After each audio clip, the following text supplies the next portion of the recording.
Hi friends, ఇవాళ వీడియోలో ఏంటంటే మనం ఏసీ ఎంత కరెంటు బిల్లు తగ్గించాలి అనేది మీకు ఇవాళ టాపిక్ అనేది ఎక్స్ప్లెయిన్ చేస్తానన్నమాట. ముందుకంటే మనం ఏంటంటే ఏసీ అనేది ఎప్పుడు క్లోజ్డ్ రూమ్లోనే ఉండాలి.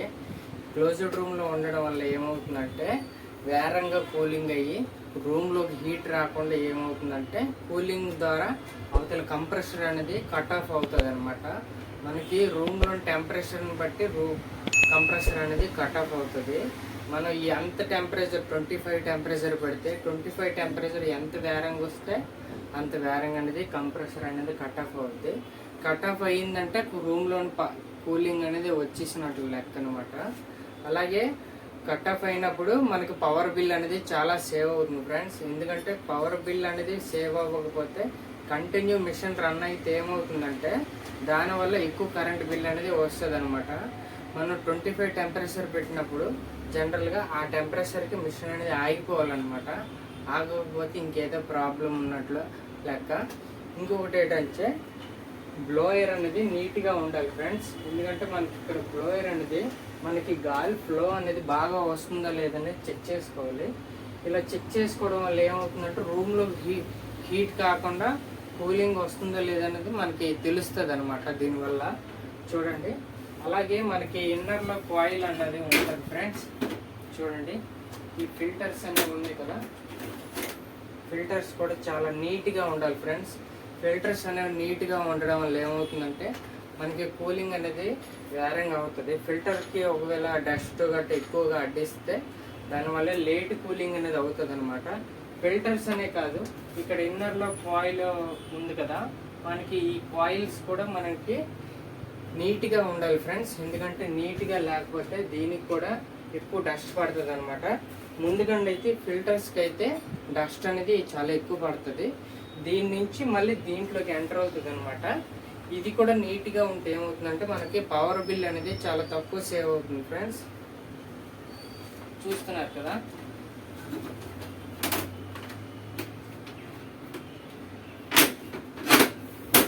అలాగే మనం ఏసీ ఇన్స్టాలేషన్ చేసినప్పుడు కూడా తక్కువ హైట్లో పెట్టుకోవాలి. ఎందుకంటే నేనైతే మినిమం 7 feet హైట్లో పెట్టుకున్నాను అనమాట. నాకు ఇక్కడికి 7 feet వచ్చింది. మీదకి గ్యాప్ ఇచ్చాం కదా, అది గ్యాప్ అనేది మామూలుగా ఉంచామన్నమాట సక్షన్ హెయిర్ అనేది లాక్కోవడానికి. జనరల్గా మన ఈ బిల్డింగ్ అనేది హైట్లో ఉన్నప్పుడు ఏమంటే కూలింగ్ అనేది వేరంగా అవ్వాలంటే 7 feet హైట్ నుంచి బిలో ఉండాలన్నమాట. అంటే 6 feet నుండి 7 feet మధ్యలో అనేది ఏసీ అనేది ఎవరైనా ఫిక్స్ చేసుకోవాలి. అలా ఫిక్స్ చేసుకోవడం వల్ల వేరంగా కూలింగ్ అవుద్ది. మనకి కరెంట్ బిల్లు కూడా తగ్గే ఛాన్సెస్ అనేవి ఉంటాయి అన్నమాట. అలాగే మనం 25 టెంపరేచర్ పెట్టాం కదా, 25 టెంపరేచర్ అనేది ఎప్పుడు మెయింటైన్ చేయాలి ఫ్రెండ్స్. 25 అనే కాదు, 24 మెయింటైన్ చేయొచ్చు, 26 టెంపరేచర్ మెయింటైన్ చేయొచ్చు. ఇలా టెంపరేచర్ అనేది తక్కువ టెంపరేచర్ పెట్టడం వల్ల ఏమవుతుందంటే దానివల్ల మనకి కరెంట్ బిల్ అనేది తగ్గుతుంది ఫ్రెండ్స్. ఎందుకంటే 16 టెంపరేచర్ పెట్టామంటే మనకి ఎక్కువ కరెంట్ బిల్ అనేది కన్జ్యూమ్ అవుతుంది, ఎక్కువసేపు రన్ అవుతుంది. కాబట్టి ఎంత వేరం కూలింగ్ అయితే మన బాడీకి తగ్గినట్లు 25 టెంపరేచర్ అనేది ఎప్పుడు ఫిక్స్ చేసుకోవాలి ఫ్రెండ్స్.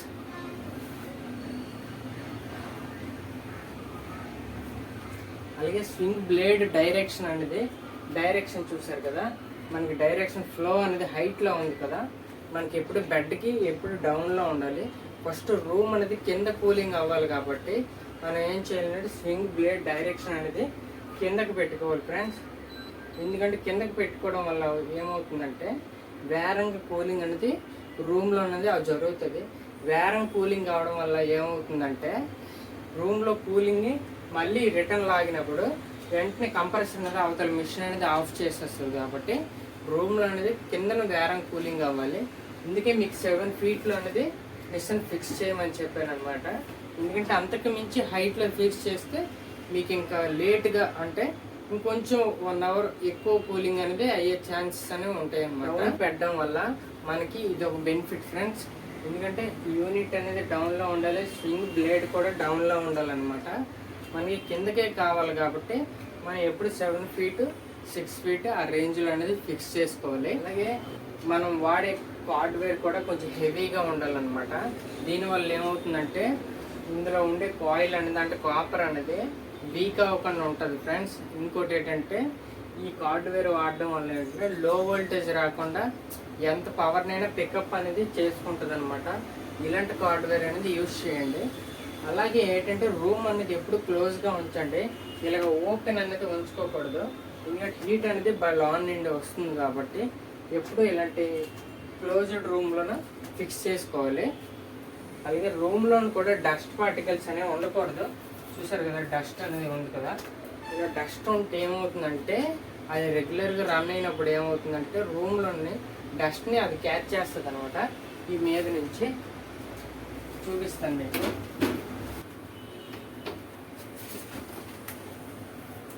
చూస్తున్నారు కదా, మీద నుండి అనేది డస్ట్ అనేది క్యాచ్ చేస్తున్నప్పుడు ఈ ఫిల్టర్స్కి అడ్డుతుంది అనమాట. అలాగే ఈ లాన్ కాయిల్ కూడా అడ్డుతుంది. దానివల్ల ఏంటంటే ఎక్కువసేపు రన్ అయ్యి ఎక్కువ కరెంట్ బిల్ అనేది ఎనర్జీని కన్జ్యూమ్ చేస్తుంది అనమాట. మనం ఎంత 5 స్టార్ ఏసీ తీసుకున్నా సరే, ఎంత 5 స్టార్ ఏసీ తీసుకున్నా, ఎంత ఇన్వర్టర్ ఏసీ తీసుకున్నా సరే మనకి ఉపయోగం అనేది ఉండదు. మనం ఈ టిప్స్ అనేవి పక్కా పాటించాలి ఫ్రెండ్స్. ఎందుకంటే ఇలా పాటించడం వల్ల ఏమవుతుందంటే మీకు 1500 దగ్గర వచ్చిన బిల్ అనేది 500 కూడా వచ్చే ఛాన్సెస్ అనేవి చాలా తక్కువ ఉంటాయి ఫ్రెండ్స్. ఎందుకంటే కరెంట్ బిల్లు తగ్గుతుంది మీకు. ఒకసారి ట్రై చేయండి మీరు. ఏంటంటే మనకి రూముకి తగినట్టు టన్నేజీ అనేది ఫిక్స్ చేసుకోవాలన్నమాట. మన రూమ్ సైజుకి 1.5 సరిపోతే 1.5 వేసుకోండి. రూమ్ సైజుకి తగినట్టు మనం ఏసీ అనేది ఫిక్స్ చేసుకోవడం వల్ల పవర్ బిల్లు కూడా సేవ్ చేసే ఛాన్సెస్ అనేవి చాలా ఎక్కువ ఉంటాయి అన్నమాట. సపోజ్గా మీకు 10/10 రూమ్కి 1.5 వేసారనుకోండి పర్వాలేదు. అదే 10/20 రూమ్కి ఒక 2 టన్ ఏసీ వేసారనుకోండి పర్వాలేదు. దానివల్ల పవర్ బిల్ అనేది సేవ్ చేస్తుంది అనమాట. కన్జ్యూమ్ అనేది ఎక్కువ అవ్వదు. అలాగే మనకు వోల్టేజ్ విషయం కూడా చాలా ప్రికాషన్స్ అనేవి తీసుకోవాలి. ఎందుకంటే మన వోల్టేజ్ డ్రాప్ వచ్చింది అనుకోండి కంప్రెసర్ అనేది ఆఫ్ అయిపోతుంది అనమాట. ఆఫ్ అయిపోయిందంటే మన కూలింగ్ చాలదు.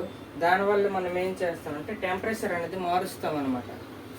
సపోజ్ కూలింగ్ మనకు తెలియట్లేదని చెప్పి మనం ఏం చేస్తామంటే 16 టెంపరేచర్ పెడతాం, లేకపోతే 18 టెంపరేచర్ పెడతాం.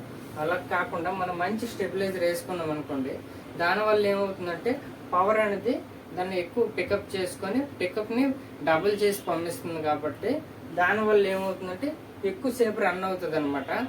వేరంగా కూలింగ్ వచ్చే ఛాన్సెస్ అనేవి ఉంటాయి అన్నమాట. అందుకు మీరు ఏం చేస్తారంటే మంచి స్టెబిలైజర్ కూడా యూజ్ చేయండి. మీ పవర్ బాగానే ఉందా లేదా అనేది ఒకసారి ఎలక్ట్రిషియన్ చేతితో కూడా చెక్ చేయించండి. దీనివల్ల ఏమవుతుందంటే మనకి ఫ్యూచర్లో ప్రాబ్లమ్స్ అనేవి రావన్నమాట. ఇంకోటి ఏంటంటే మన యూనిట్ ఫిక్స్ చేసిన తర్వాత బై బ్యాక్ సైడ్ యూనిట్ అనేది ఫిక్స్ చేస్తాం కదా, అలాంటి టైంలో అనేది కంజెస్టెడ్ రూమ్లో ఫ్యాన్ ఫిక్స్ చేసుకోకుండా చూసుకోకండి. ఎందుకంటే ఏదైనా ఓపెన్ ఎయిర్లో ఉంచండి. అవుట్డోర్ ఫ్యాన్ అనేది ఓపెన్ ఎయిర్లో ఉంచడం వల్ల ఏమవుతుందంటే అది ఫ్రెష్ ఎయిర్ తీసుకొని బయటికి హీట్ ఎయిర్ అనేది పంపిస్తుంది కదా, దానివల్ల ఏమవుతుందంటే మన కూలింగ్ అనేది చిల్ టెంపరేచర్ అనేది వస్తుంది అనమాట. మీకు చూడండి, చిల్ టెంపరేచర్ ఇలా రావడం వల్ల మీకు వేరంగా అనేది కూలింగ్ అవుతుంది. ఒక్కొక్కసారి మీకు అవతల మిషన్ అనేది కంజెస్టెడ్ రూమ్లో పెట్టారనుకోండి, సపోజ్గా హీట్ అనేది ఆ ప్లేస్లో ఆ ఏరియాలో ఉండిపోతుందంటే కన్ఫర్మ్ మీ కరెంట్ బిల్ అనేది పెరుగుతుంది అనమాట. తగ్గనే తగ్గదు అస్సలు. అలాంటప్పుడు మీరు ఏం చేస్తారంటే యూనిట్ని కొంచెం దూరం వైపు తీసుకెళ్ళి ఓపెన్ ప్లేస్లో పెట్టడానికి ట్రై చేయండి. ఎందుకంటే కొంతమందికి అవకాశం ఉంటుంది, కొంతమందికి అవకాశం అనేది ఉండదు అనమాట. మనం ఓపెన్లో పెడితే ఎక్కువ కరెంటు బిల్ అనేది తగ్గే ఛాన్సెస్ అనేవి ఉంటాయి అన్నమాట. ఓకే ఫ్రెండ్స్, ఈ వీడియో కనుక మీకు నచ్చితే లైక్ చేయండి, సబ్స్క్రైబ్ చేసుకోండి ఫ్రెండ్స్ నా ఛానల్ని.